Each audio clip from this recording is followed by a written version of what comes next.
Excellent. Hi. We are live. So how are you handling the red zone then? How are you guys handling the lockdown right now? Who should go first? You. Me? Okay. So I'm a PhD student at the university.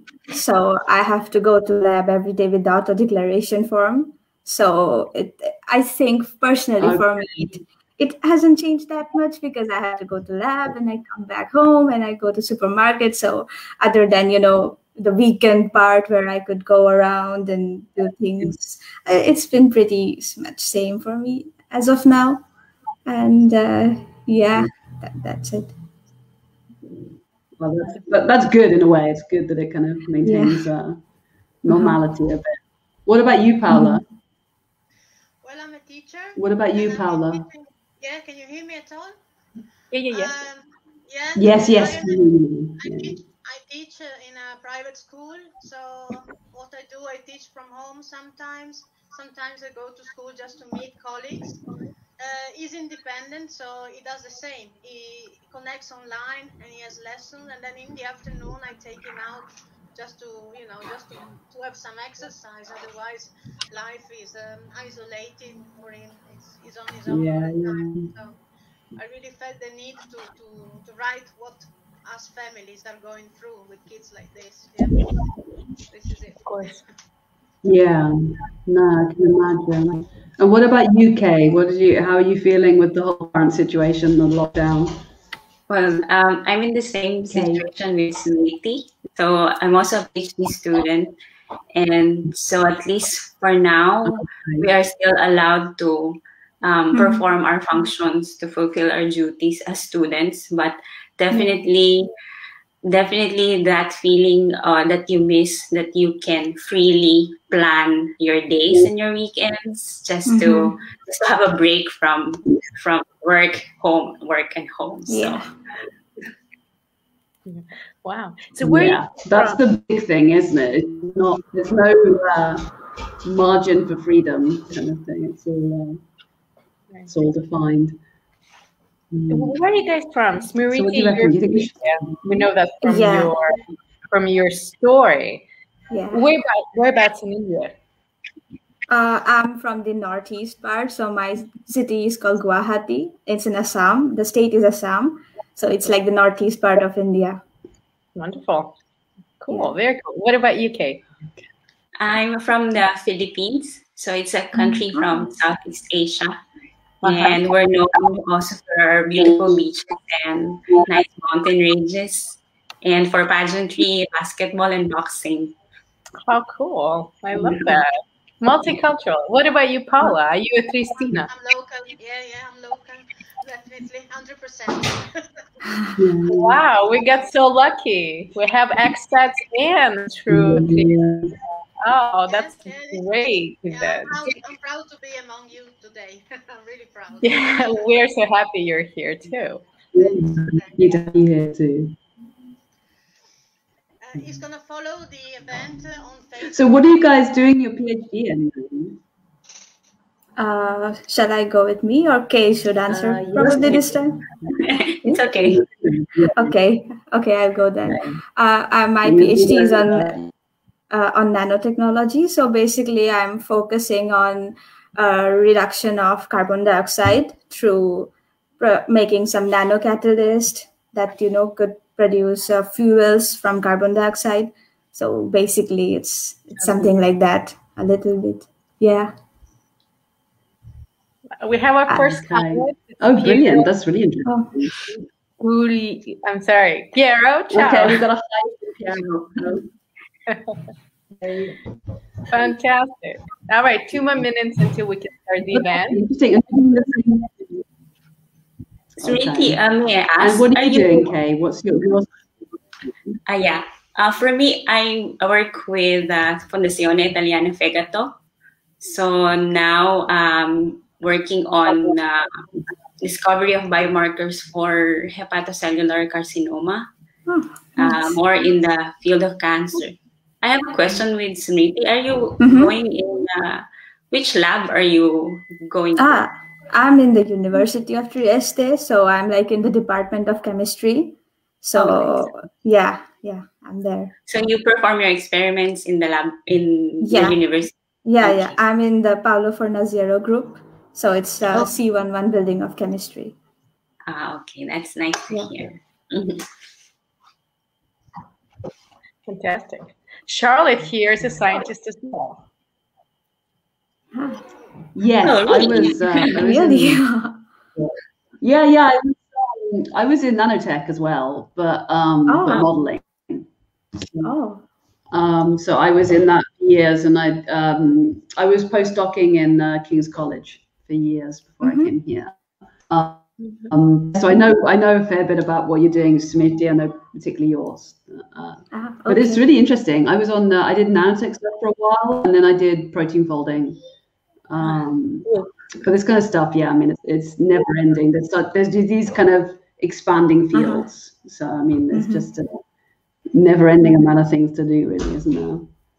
No, it's cool. How many years have you girls got left in PhDs? Have you just started? I have just started. PhD? Yeah. I came here in November, and it's my first year. Of course, because you say, God, what a first year. What about you, Kate? I'm in the same year with Smriti. When I read her article, I think she's also a PhD student because she came here, and then we both arrived November. So it was.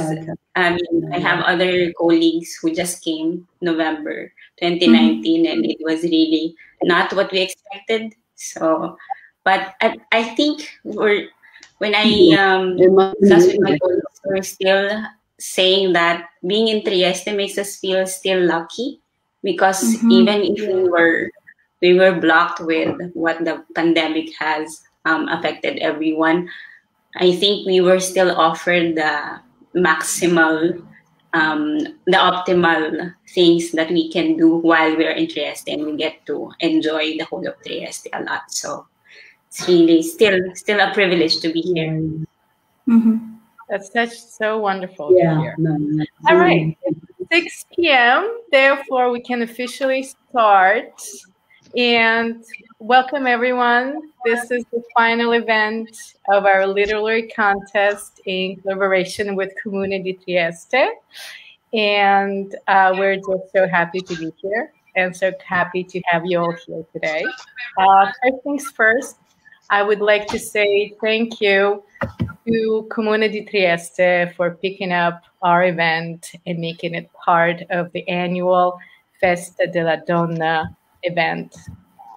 It's a huge deal for us, and it's and I think it's a big deal for the writers as well. And secondly, we would like to say thank you to all the writers who took part in our contest. For the past 2 weeks, we have been so lucky to be reading your stories daily on our website. And we got a lot of great feedback. And thank you to all of you. Here today, we have the 3 winners of the contest who were voted by our readers on Friday. We had a lot of votes to count, but we were so happy that there were so many. I think we had more than 500 votes. So it was, but it was wonderful. And today, here we'll have the final stories read by the female authors. So everyone who's watching us, thank you for watching, and don't forget to ask questions. I'm going to pass the word to Charlotte, who is a managing editor. She's gonna interview the girls. Okay, so I think we're going to start with it. And so I basically just want to ask you if you could tell us a little bit about yourself, sort of where you're from and why you started writing. Smriti. Okay. Me. Okay. So I'm from India, and I'm from the northeast part of India, and my city is Guwahati. So basically, it's a city with hills and river, and there's culture, so it's nice. And about the question about writing, why I started writing, I enjoy writing, and it just gives me pleasure to express myself, because if I'm feeling something and if I write it out, then I can express myself that way, and it feels really good. So I find a way with words, and I just like writing, and yeah. Yeah, brilliant, brilliant. How long have you been writing? To be honest, like formally writing, I think this is my first article that went out, and it's online or something. But I did start a blog.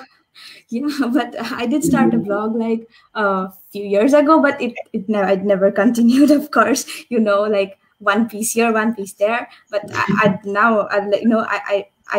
just I like it, and I think I'll be writing more. And yeah. That makes us so happy. Yeah, well, you certainly should be writing more. Yeah, brilliant. And I just wanted to ask you one thing. So your story was particularly upbeat and positive. I mean, it really made you feel good when you read it. I mean, how did it feel about writing about the lockdown? Because it's such a heavy topic, and you wrote about it in a really upbeat way. How did it make you feel getting it out, writing about that? So did you feel happy? Yeah, like I saw the literary contest, and I saw like what is it about, and that period. Yeah, it's a very difficult period. COVID times, like we are locked in our homes. No, it's a very sad period, but this was a period where something positive happened to me, and I thought maybe sharing it with the people, could make them happy, because it was something that. It was a transition point in my life, to be honest, because I never moved out from my country or something, So it was a new place, new experience, and everything. Maybe it could have been a bit different if there was no COVID, and I could have experienced something more. But even if there was COVID, and how I went through it, and the experience, I just wanted to share it and write it in words, and I felt really happy sharing it. I felt really happy while typing it. Like I just poured out whatever was in my mind, or I just poured out whatever I felt. And I liked being here so much, so I wanted to just express it. Yeah. Yeah, oh, you certainly did. That was absolutely, it's a lovely story. So could you read your story for us now? Yeah. It's the big story reading moment. Okay. So yeah, I shall start now. So my story title, it's because I met myself through Trieste, I'd say. So it's meeting myself through Trieste. It was a warm November morning when I glanced last at the black iron gate of my home back in India. Unsure of what the new place would be like in reality, I remember scrolling through every social platform to see, feel, and understand Trieste as much as I could when I would be studying, eating, or hanging out with friends, even. Investigating on every single source there was on the internet to look and feel the place, I had an idea of the blue sea, the rainy winters, the city cuddled by hills, mesmerizing Piazza Ionita, Ponte Rosso, and the canal, the historical influence in the place, and the calmness and gleefulness in people. I was so excited. The car started moving towards the airport. I saw my mother with tears in her eyes as I was to leave home for the first time in 24 years of my life. I was still their little daughter, and they couldn't believe it that I was going to be on my own in a foreign land where I was still a novice in uttering the words in their language. The airplane landed at Ronchi de Legionari Airport, and I was tired, excited, slightly worried because I was concerned more about the pillow that was in my luggage that I had brought back from home. It was, is, and will be the most special pillow for me, and I couldn't lose it in any way. I'm a weirdo, but yes, at that moment I wanted to make sure my pillow was okay more than anything. I finally got my trolley bags, and I received a message from my professor that he was waiting for me in the arrival section. Oh, how I've met the kindest people on this earth from then on. I lived in an Airbnb for the first month, and that was the best decision I took for myself rather than booking some hotel. I felt at home there. I learned to make gnocchi. We talked about our cultures, and I tasted wine for the first time in my life. I could only mingle with them after my quarantine, but my room was in the attic, and I could tiptoe and see the city lights through the window. The best memory that I could recollect was of them asking me to cook something before I left, and I told them I could make chicken in an Indian style and a special rice dish called pulao. I was strangely nervous as well as confident that it would turn out good, but the fact that I never cooked chicken ever before in my life terrified me a little bit. They invited 2, 3 more people as a special dinner, and I just took all the tips I could from my mom. I knew they liked fresh chicken from the farm, so that was another adventure for me, as the guy spoke Italian, but I didn't. Well, Google Translate saved the day. That evening was simply perfect. I prepared the meal, and maybe it's true that if you cook with your heart and soul into it, it will always turn out good.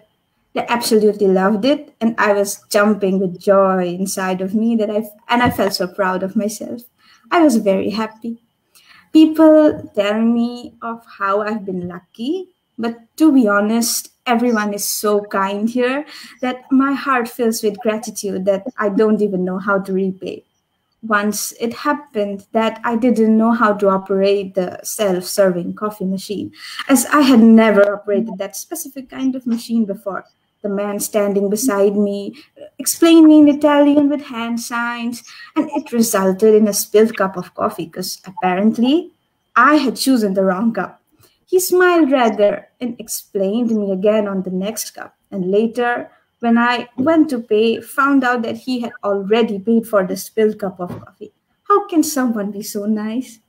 There have been days when I wouldn't feel at my best, and all I needed to do was to go for a walk first for me, and I wouldn't have wished for any other place. I can't wait to grow more with you, Trieste. Thank you for allowing me to meet myself. That's it. Thank you. Oh, lovely. Fantastic, lovely. Thank you very much. Thank you. Thank you so much for listening. So should we go on? And that's really the way well. Okay, so we're going to go on to Paola now. So you wrote another very different. The amazing thing about all these 3 winners is they're all very different stories, and your story, Paola, was very personal, and it was based on your experience with your son. And so I wondered if you'd like to share a little bit about yourself. Okay, right. I live in Trieste, where I am from Trieste. I teach English in a couple of private schools, and this is my son. Let me show you. He's trying to listen through Facebook, but he can't get the signal, so he's just wearing headphones to show you what he's doing. He's autistic. That's why I wrote what I wrote, and I felt like sharing what life for our people is like in this time where, as I said in the text, there's nothing else to do, just to go to work and do duties, which is basically sort of kind of life that he does, because he hasn't got friends, he hasn't got any free activities in his free time. So this is what we've always been doing with him, and that's probably what we will keep on doing once COVID time is over for the common people. So this is what my experience is, and I'm happy that people appreciated it. Sharing all these shares on Facebook and on other websites. Okay, have you got problem hearing me? Can you hear me? No, we hear you. It's absolutely fine. Right. Okay, right. Maybe, yeah. So was it very difficult to write about autism because it's such a personal thing for you?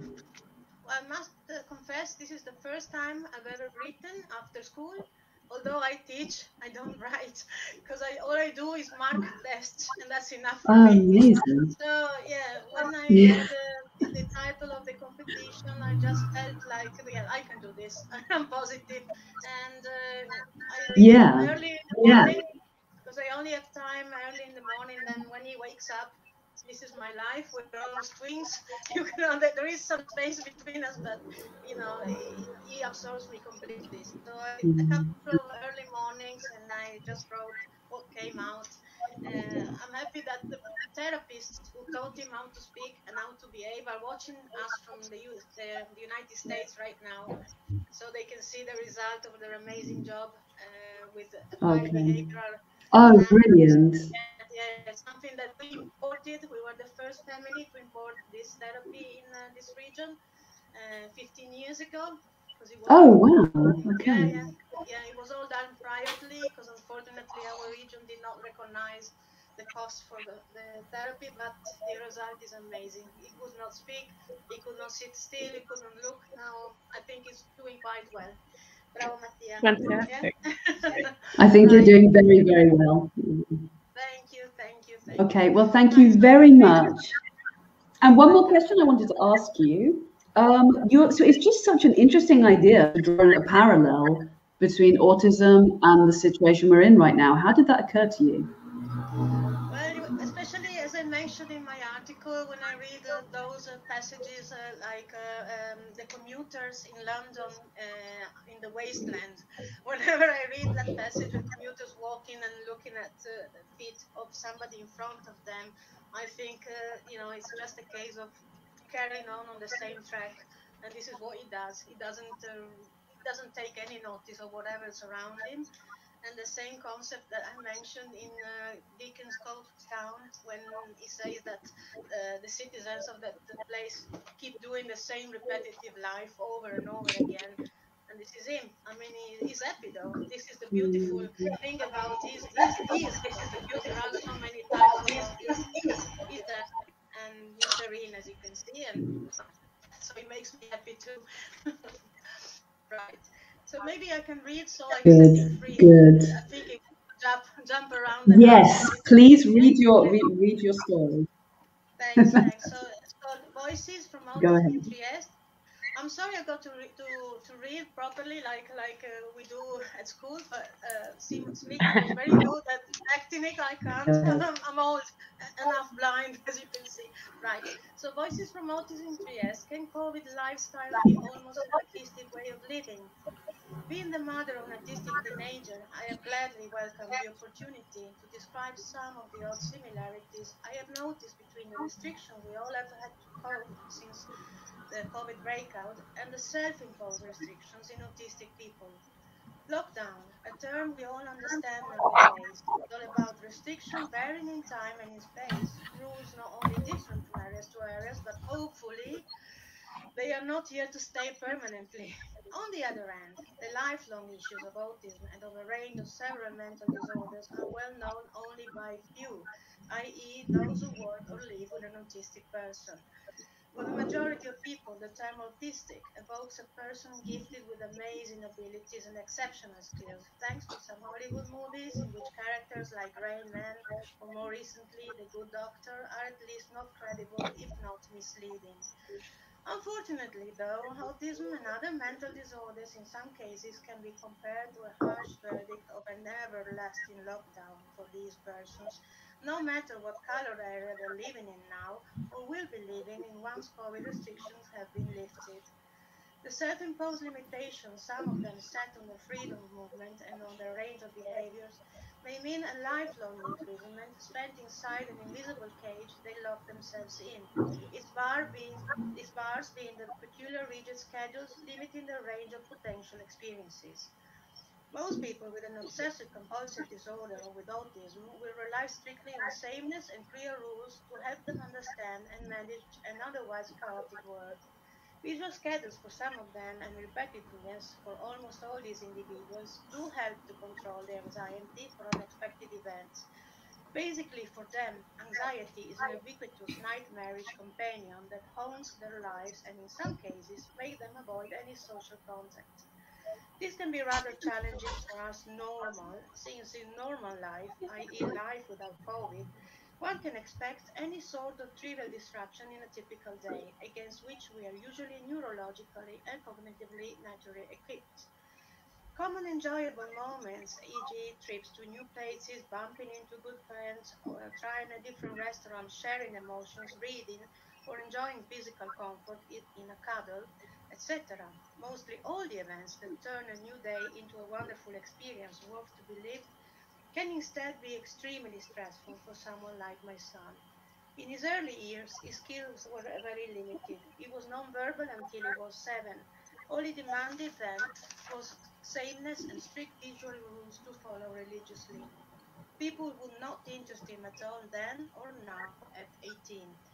A non-verbal or little verbal autistic person's communication is severely impaired. Sometimes the person also has oversensitivity to touch, sounds, and lights. These factors too can make socialization a painful experience. Being touched can actually cause tantrums in some autistic people. That's why, in my experience, some permanent features of autism come close to our life in restricted lockdowns.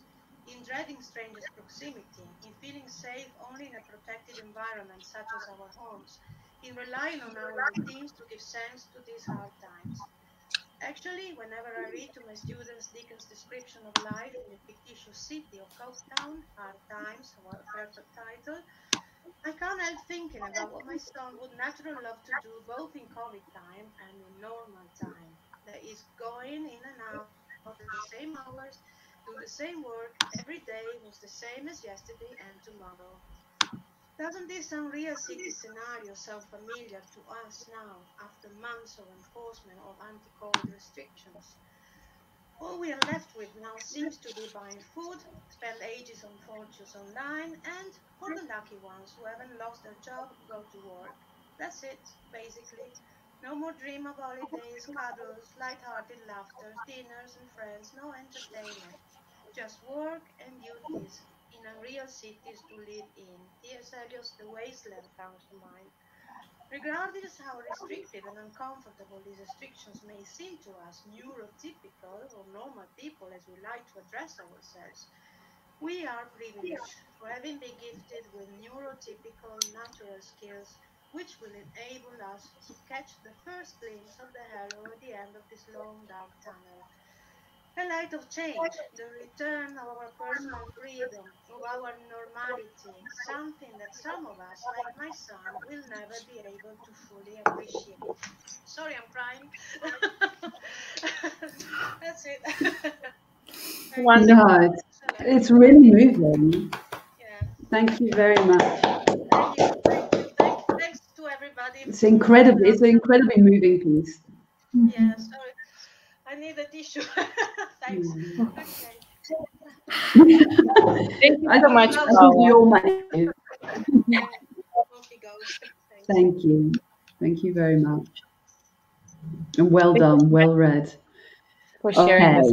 I think now,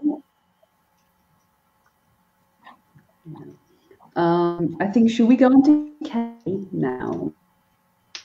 So we're going to go on to that, and then everyone can have some tissues because we all need them. Okay, so Kay, we want to go on to the lockdown but never locked. So let's hear a little bit about you. So tell us a little bit about you, how you came here, just a little bit. Okay. Hi, everyone. I'm Kay Cabral. I'm a scholar from the Philippines, and now I'm in Trieste taking a PhD in molecular biomedicine under the University of Trieste in collaboration with Fondazione Italiana Fegato.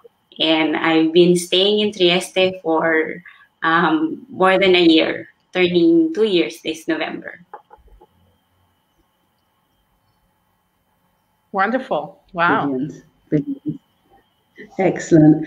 And I just want to ask you, so you're a writer, you're writing as well as being a scientist. How do you balance these? Do you do a lot of writing? Do you do How long have you been mixing this into your life? Your question is very interesting because, as you also asked Smriti, I think Smriti is also, I think, in the scientific field. For us scientists, we're more trained of the scientific article kind of writing. I know you're well familiar with it. And it's very different. It's very different from creative writing, right? Because exactly. Yes. So sometimes it gets hard for me to interchange, but one thing that I realized that writing is really an art that lets you freeze your thoughts. So in whatever form it is, may it be a fully structured one like in scientific article or a creative one like these kinds of article, it really allows us to voice out what we want. So it's something that really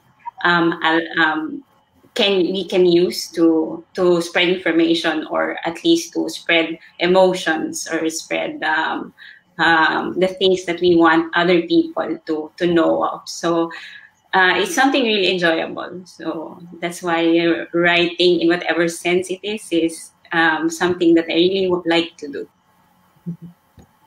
Wonderful. Yes. Thank you. Did you find yourself at the beginning writing in a scientific style, I suppose? Like, did you find yourself using a more kind of academic style when you first started, or were you able to go into the kind of more free form? So the thing is, if I would go back to the experiences first with the writing during the COVID times, because it really became my medium to cope up with the pandemic. I really used writing to communicate, and at least to tell the world that I'm okay, or at least tell the world that we're all in this together. So in that sense, it became more personal doing the creative writing. So it was not too hard compared if I shift to the scientific writing. This is, I think it's more of the problem of trying to get out of the creative style when you do the scientific writing, because in scientific writing you really have to be structured. So this is where, because sometimes when I write for the scientific articles, I tend to elaborate too much, which is not too advisable if you're writing a scientific paper. Yeah, absolutely. Yeah, it's a very different style that's required, right? It's very it's quite rigid. Mm-hmm. Well, I tell you what, I'd love you to read out your one just a quick question. So now you said that in your story that you're going to read to us now, you mentioned that you were writing review articles and stuff. So how's your research gone now? Are you now back into researching a lot more? Are you in the lab? Yeah, so I mentioned in my article that particular review paper because, one, it really gave me a sense of purpose during that time. And two, when I was working back in Manila, in the Philippines, producing publication was really a hard thing for me. And when I got this, got interviewed with Fondazione Italiana Fegato, I was really looking forward for publications. The result of the lockdown was the first publication that I have. And right now, I'm happy to say that we're on the fourth publication that we're writing and coming up with the fifth one. So it's really a very productive lockdown year for me. Yeah. And I owe the scientists of Fondazione Italiana Fegato. They're really very good in handling these kinds of productivity. And they just sent you right there on the screen. Yeah, yeah, they're really very supportive when they learned about me joining this article, because one reason why I joined also is at least to give a sense of hope for young scientists who would want to go out there, even in these times of hard situations. and also to highlight that Trieste is really a good environment, has really a good environment for scientists. Absolutely. Yeah. It's pretty much the ideal place for scientists. Yeah. Absolutely. Okay, could you read your story for us then? Yeah, for sure. Okay. My article is entitled "In Lockdown But Never Locked." I came to Trieste in November of 2019 with all my hopes and excitement of fulfilling my ultimate dream of becoming a full-fledged scientist. I was more than elated when I learned that Trieste is one of the best cities to be in if science is where you felt passionate about. It has been identified as the city of knowledge with more than 30 research institutions, universities, and science and technology centers, and about 8,000 scientists. But come March 2020, with the announcement of the nationwide lockdown because of a pandemic, my heart was filled with fears. Together with the whole world, I was faced with the fear of not knowing what lies presently because it was something very unfamiliar. Everything that lies ahead became a blur. While other people were out there fighting for their lives, I was trying to figure out how my day will start and end. I felt guilty that while other people put their lives out there for the community, they had to fight for their own lives as well. And meanwhile, I was selfishly worrying about my daily tasks. I was bombarded with questions of where do I fight? Who do I fight? How do I fight? I desperately looked for purpose. I'm a scientist, I should be doing something. As a molecular biologist, I should be helping in the fight against the virus. I was robbed away of what was used to be. The world was robbed of the sense of normalcy. It made us all scared. Calming words from my family came in though. Things will be better eventually. Maybe not as soon as we want, but one day, someday. Do not worry too much. Always stay safe. We love you and we need you to stay strong. I knew these words may be cliche to some during that time. But hearing words like, I need to stay strong for them, were some of the words most of us held on. I had to face this new reality head on. We all were forced to. Yes, it became very scary. We all had the right to be. I realized even if the pandemic robbed me of the chance of working on my experiments in the lab, I was not robbed of the basic truth that being a scientist in me, that nothing and no one can take it away. With everything that's happening, I should strive to become a better scientist. The pandemic clearly showed how the world needs molecular medicine to improve and progress to help in the world's battle of giving better options of treatment for patients and finding effective ways to diagnose diseases. I was fortunate that in times of distraught, two inspiring scientists were able to help me find my purpose. Both Dr. Cecilia Succoati, my supervisor, and Dr. Claudio Tirabelli, the director of Fondazione Italiana Fegato, encouraged me to write a review article during the time of the lockdown. I somehow felt us being accountable to each other as we made this paper writing as a means for us to still go on, even if everything was unclear. Hence, I rediscovered a sense of fulfillment and purpose. After a few adjustments with the pandemic, everything tried to be normal. The planned scientific conferences were reformatted to virtual platforms. However, there are still some activities like Trieste Next that was held during September 2020, which we were able to enjoy physically. Me and my colleagues were able to volunteer and participate in it as usual, just observing COVID precautions.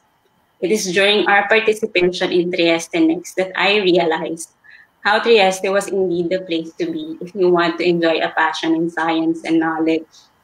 Pandemic or not, lockdown or not, Trieste never locked its potential of becoming the city of knowledge. Wonderful. Thank you. Yes. Brilliant. Absolutely brilliant. I love that. Thank you, girls. Well, thank you very much.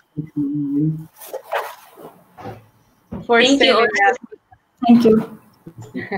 For saying that you're beautiful, because thanks to you, we discovered so many things. Paola, a completely different world, so touching. I'm sorry, Smriti. Yeah. Yeah.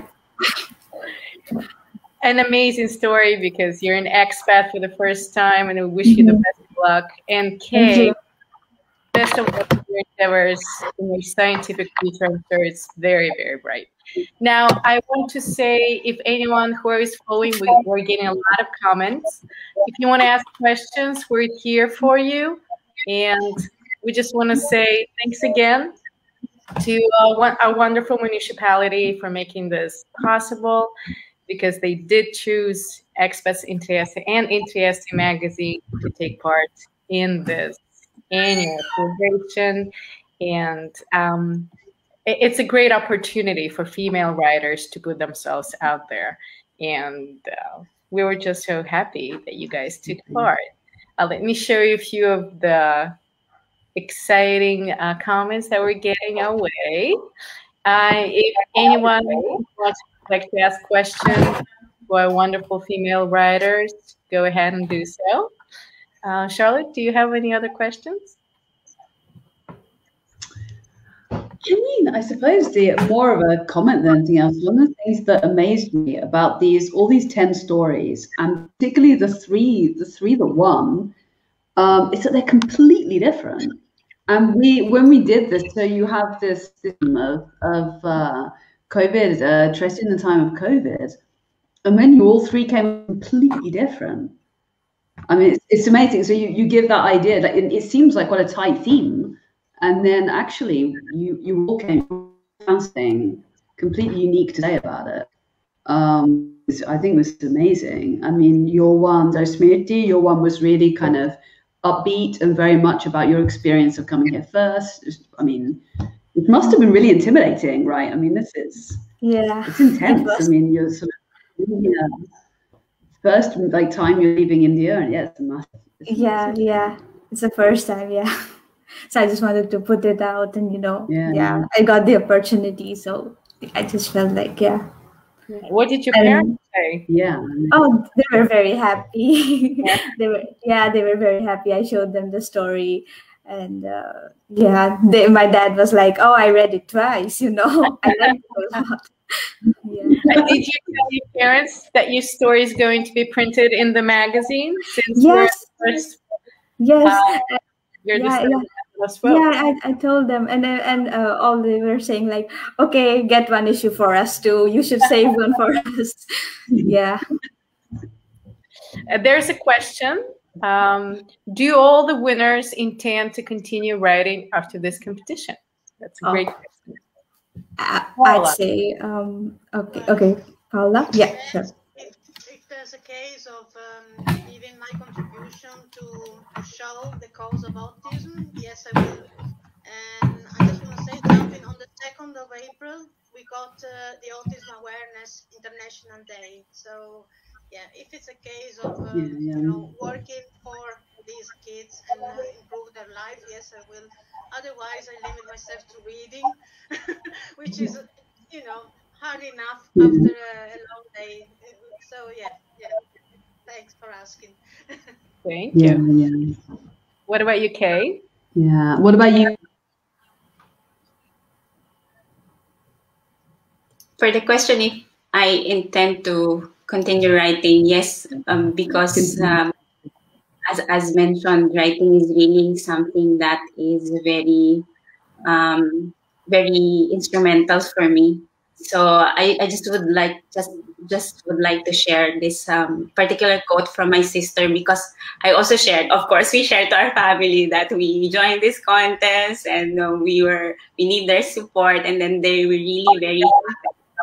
And then I told her that I'm really not sure if I will be selected, but it's really, when I decided to join, I just really want to put the word out there, because I think some of the people also felt the same way. Maybe they're not scientists, but they're also tried to look for purpose during that time. So it's something that other people can relate to. So I just want to tell them that they're not alone, that there are other people also who experience this. And my sister particularly mentioned that writing in itself was already the reward for you.